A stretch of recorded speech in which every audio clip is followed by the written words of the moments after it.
Hello, my name is Rigo. I'm Team Philippine. There are 5 parts to introduce climate change in Philippines.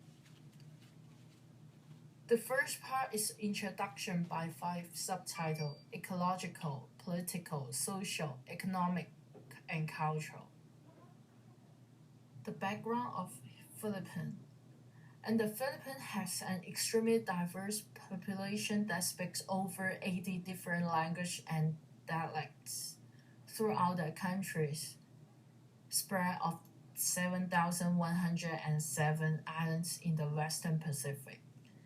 And in 1986, after 2 decades of autocratic rule, democracy was restored in the Philippines. And the major economics its agricultural production is a significant fact of the Philippines' economic. Manufacturing of products such as electronic, apparel, and household goods have been growing rapidly. Remittance from overseas workers are equivalent to more than 10% of the GDP. Opportunity of Philippines, such as the warmer weather, lead to more visitors go to Philippines for their holiday and do some water sports and activities. That will increase the tourism revenue. And also the agriculture system implement. You can see Philippines export many fruits all over the world because they just only have 3 seasons. It can produce the fruits all the year. And the location is another reason because Philippines is located where Pacific Ocean is full of water. But the vulnerability is the rising sea level causing the coastal flooding, major typhoons also affecting the county. The rainfall is another major problem, and also for the long-term deforestation. The ecological parts population is 100 million, and 50% of the population is live in urban area, and total land area is 30 million ha. And water rivers is 12.5% die out of 88 surveyed. Municipal water of 58% overfished, and the coral reefs is only 5% in excellent conditions. It's not a good condition in the country. For political parts, Congress is a bicameral legislature, the upper and lower house. Executive power is vested to the president. Judiciary is by the Supreme Courts. And the economic is ranked 76 in the world. Freedom score is 62.6. The GDP is 456 billion and 7.2% growth. And unemployment rate is 7.3% and CPI is 2.9%. The cultural parts. Family is the center of social structure and includes the nuclear family. People get strength and stability from their family, such as many children have several godparents. Concern of the extended family it seems in the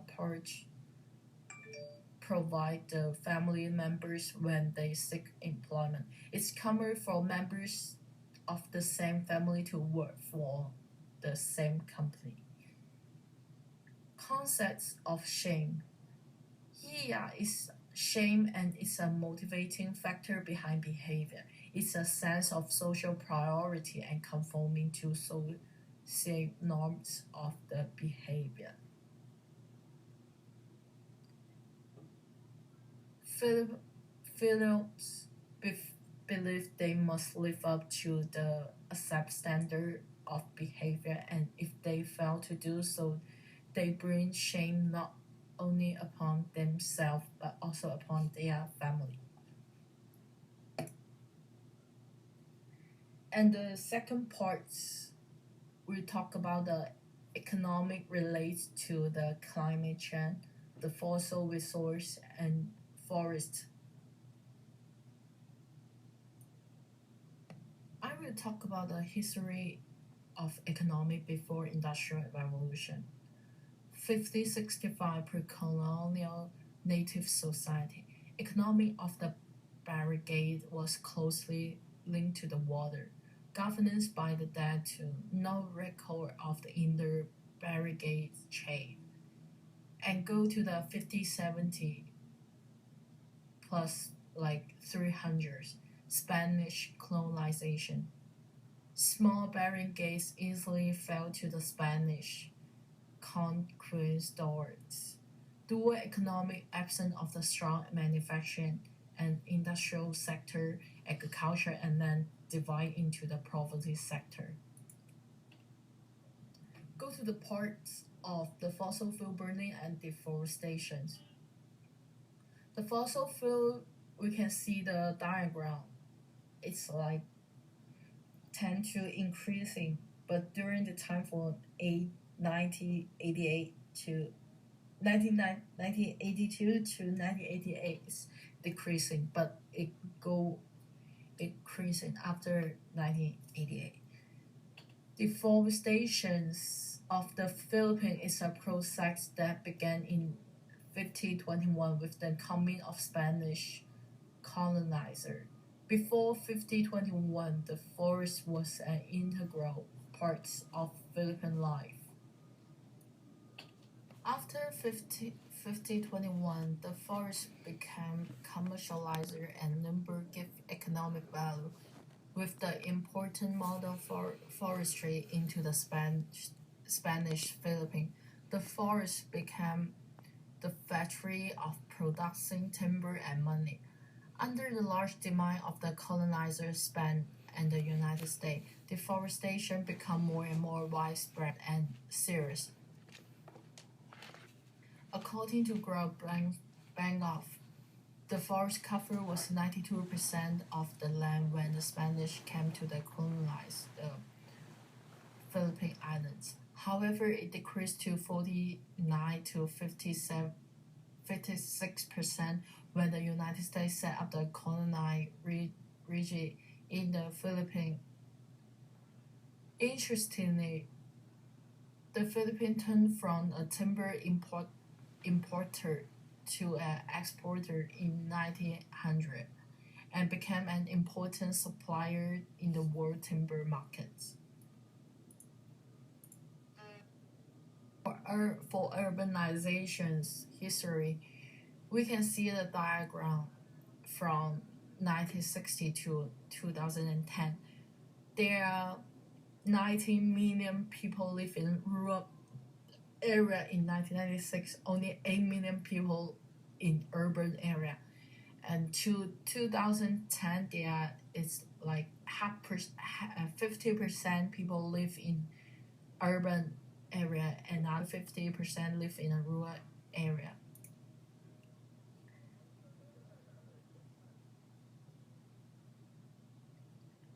The Philippines has more than 1,608 towns and cities with a significant number of conservation and municipalities into the city.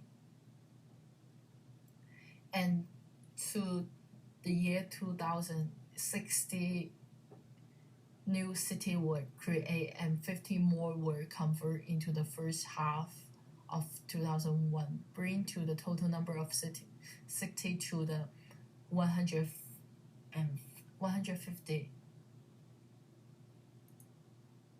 Go to the current status.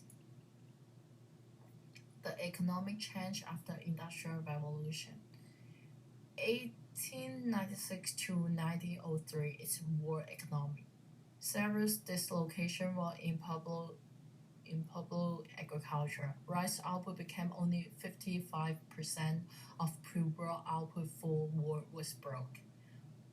Modern economic I mentioned before in the first part. The fossil fuel energy consumption in Philippines spent 50. It raised 59.7% in 2010-11. You can also see the picture compared to the developing country, and poor country. And how forestry practice on carbon footprint. Climate change is one of the most prevalent challenges to today. Recent studies in Philippines have shown the great potential agroforestry system to sequester carbon, thus helping conserve existing carbon pools. But not only can agroforestry contribute to the climate change mitigation, it also helps farmers adapt to the associated challenge. Official data shows about 1.5 million hectares in the Philippines were reforested from 1973 to 2008. Still more need to be done. And facts and figure. An estimated 50% of global greenhouse gas emissions are from the deforestation and forest degradations.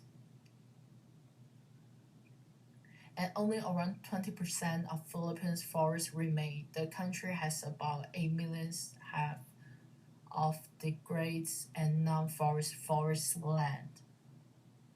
The land use, change, and forestry activity account for most of the loss, which is only about 20% of the anthropogenic emissions. Here's a YouTube video called Forest Regranations in the Philippines by File Video. Here we go to the part 3. It's first with here is a pyramid, shows the income class. We can see the lower class is more than the middle and the upper class. It means that the income is very inequally. And the story shows the rich and poor people in Philippines. This picture is a man who is 38 years old, father of 4 children, who works a driver of motorcycle, taxi, and tricycle. And his wife is a street food vendor and part-time cook at a small soft drink company. They own a 2-bedroom shelter at a suburban area. It's near the capital.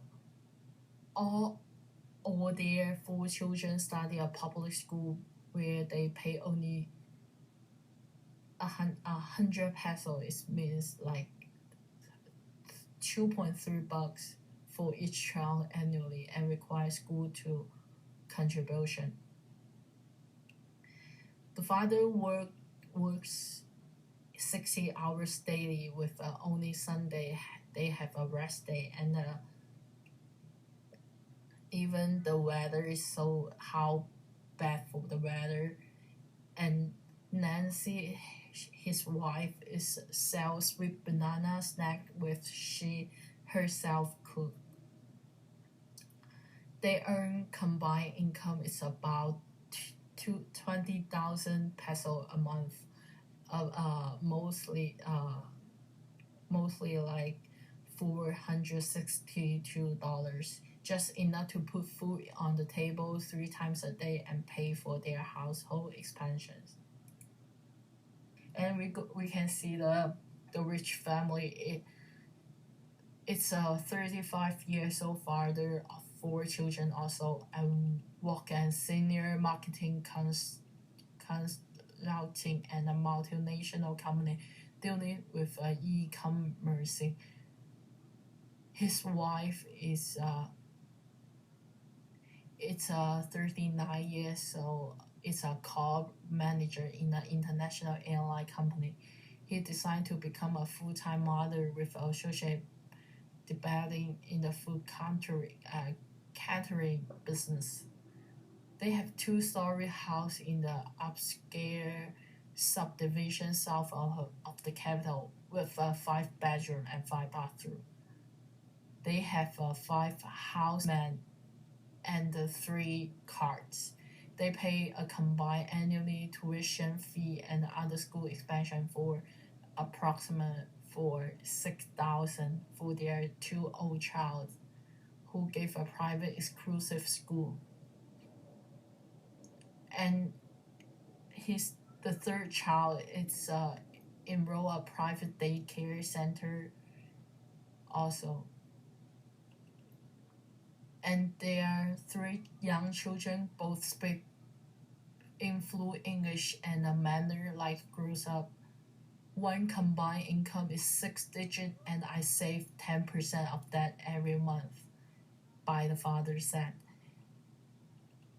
And he also said, I was able to buy a car after 2 years in my present job. I think that progress I saving more money in my next car. I share my dream in my life with my wife, which is to give the comfortable life to our children, he said. One common thing among the rich and poor family is the goal to prove a good future for their children. Parents, whether rich or poor, want to spend quality time with their children and instill good value in them. But the path to get to those goals have different for the high income and low income class. The government must provide more opportunity for the poor to benefit from the country's rapid growth. The carbon dioxide emissions data in Philippines shows 39,650 households by the survey in 2003, and there are 240 sectors in 2000, and highest 5 carbon dioxide emissions intensive economic sectors will there is shown on the diagram. You can see, and here's a diagram for the subgroup for the emission in expenditure. We can see the transportations is the highest one, no matter in the urban area and rural area. For the conclusion of carbon footprint, income is the main determinant of household carbon footprint and has a non-linear effect. Fuel and light transportation are 2 most carbon dioxide intensive emitting household consumption category. Varying income group differ significantly in terms of the carbon footprint. Other household characteristics significantly affect the carbon footprint. Urbanity and highly educated household emits more carbon dioxide. Age and household size has non-linear effect on the household carbon footprint. And the vulnerable population is like the old man, disabled, mental child, and pregnant woman. Philippines is one of the vulnerable country in the world when they consider climate change and population. The main people group is the poor and homeless in Philippines. The climate change majority affect them to landslide, floods, and typhoons. Population of 92 million and growth 1.2 by the year. Government reports show rapidly growth population and a danger to the country vulnerable climate. Migration to the urban area has caused overcrowded waste and housing problem, pollution, and threat of the waste shell. We go to the trade-offs part, switching to more renewable energy source and less fossil fuel imports. Country will evaluating have a choose to become a more green and efficiency or will have deal with natural disaster. However, to complete any of this, you need to a good governance, transparency, and accountability. Companies are not going to have to go more green in a country where corruption is huge. Clear, defined policy objectives that have a wide public support and flexible year stable promotion merchandise. Decision making that reflect transparency, accountable, coordinate, cooperation, and multi-stakeholder participation. Enable industrial structure with adaptable infrastructure and technology. A clear understanding of the plan of industrial and human capacity need to manage a renewable energy system. Now we go to the part 4, UNFCCC and Kyoto Protocol in Philippines. Here are some outlines of this part. UNFCCC name United Nations Climate Change. The UNFCCC entered into the force on March 21st, 1994. Today it has near universal member. The 195 countries they have retired the conventions are all core parties to the convention. The UNFCCC is a real convention, one of 3 adopted at the Real Earth Summit in 1992. The Kyoto Protocol is an international agreement linked to the United Nations Framework Convention on Climate Change, which commits its party by setting internationally binding emission reduction targets.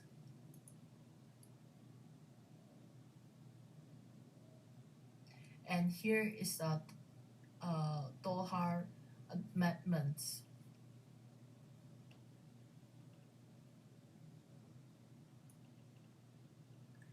And Philippines plan for in UNFCCC and Kyoto. The United Nations Framework Convention on Climate Change was established on May 9, 1992. The Philippines officially entered this global conversation on October 31 in 1994. The Philippines, along with the 165 other signatories,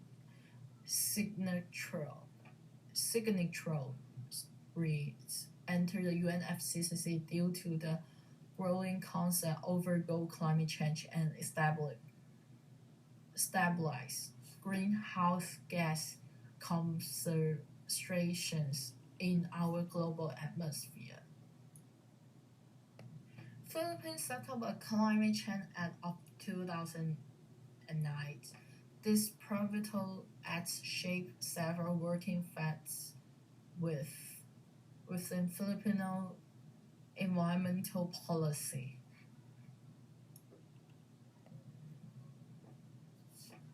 The National Framework on Climate Change adopted in April 2010. This framework was created and ensure a climate risk resilient Philippines with healthy, safety, prosperous, and self-reliant community. The goal of this framework is to increase climate adaptivity in Filipino community, establish reliance to biodiverse natural ecosystem that with forest throughout climate change and the optimize mitigation opportunity towards sustainable development. And here's the five major instances of the involvement. What is COP20? It's the 20th section of the Conference of the Parties and 10th section of the Conference of the Parties serving as a meeting of parties in Kyoto Protocol. Took place from December 1st to 40th in Lima.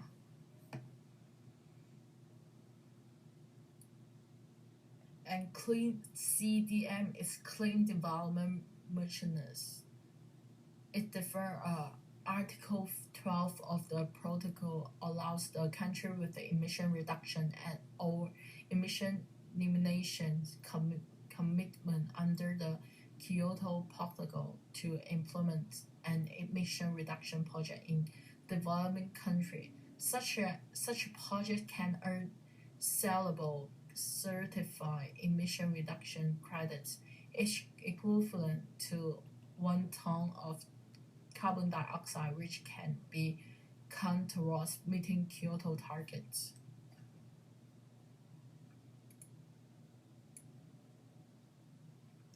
The REDD and the FCPF.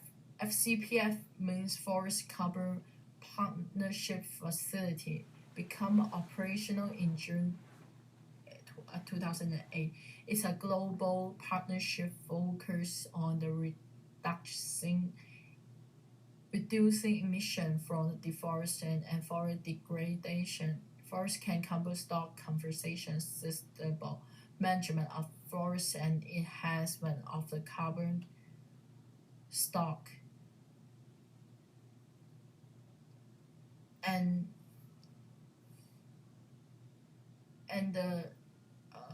in particularly developing reference scenario adopting the REDD plus strategy, decision monitoring a system, and setting up REDD plus national management arrangement in ways that are inclusive the key nation stakeholders, governance, readiness fund, and carbon fund.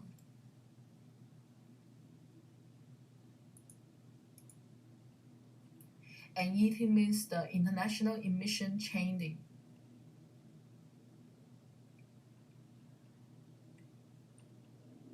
JI means Joint Implementations.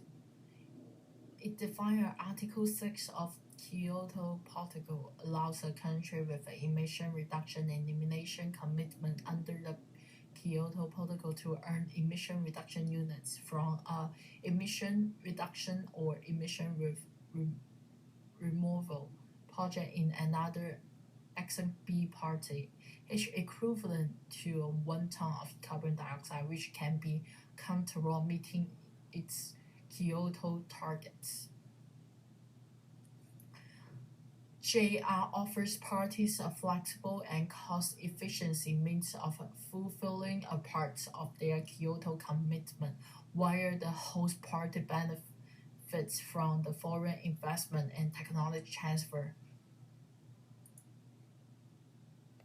We go to the last part of the climate change Philippines. Here's the recommendation. First one is to decrease the risk of sea level rise.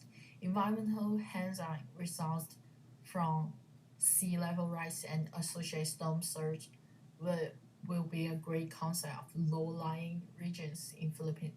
So build more trees, become more forests could prevent a significant flood in some major river system, and move the people to the high elevations zone because right now its greatest number of people live on the low elevations coastal zone. Second is the focus on the vulnerability. Vulnerability lies on not only in a large number of live in the poverty, but also in the weak governance structure of several nations. The large countries of the region, the number of the workers relying on the agriculture remain high, raising the potential of the climate change to impact substantially on livelihood. And third is decrease deforestation by 80% in 2030. Decrease carbon dioxide emission also. Reforestation will be implemented. Forests in large area plant new tree, achieve the improving and implementing a new large laws, reach the Kyoto Protocol requirements. Here the cost-benefit analysis. Slow down the development of economy and can spend money to improve the environmental in Philippines.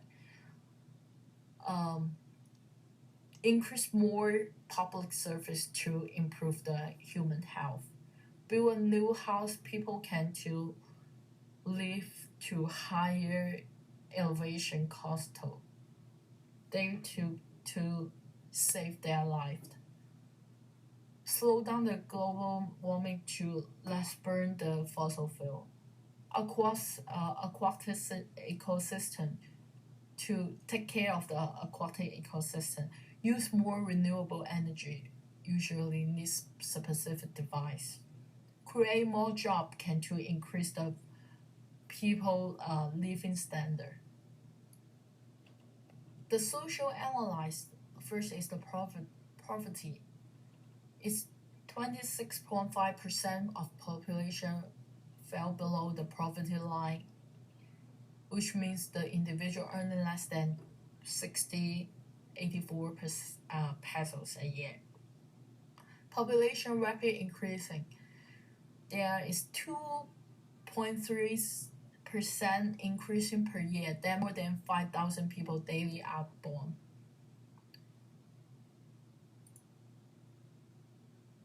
The corruption in the Philippines is considered to be the worst among East Asia leading economics.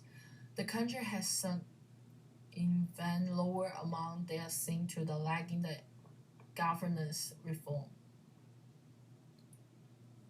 The theory of justice, the more we use on course, the less we will have on the live the next generation. So new technology and reasonable budget is essential. The human being is a changing and adapting the environment, both physical and mental expect over time. New economic technology and education have been act in the same time. Only this two way can really help people overcome population growth. Vulnerable group means the children, pregnant women, elderly people,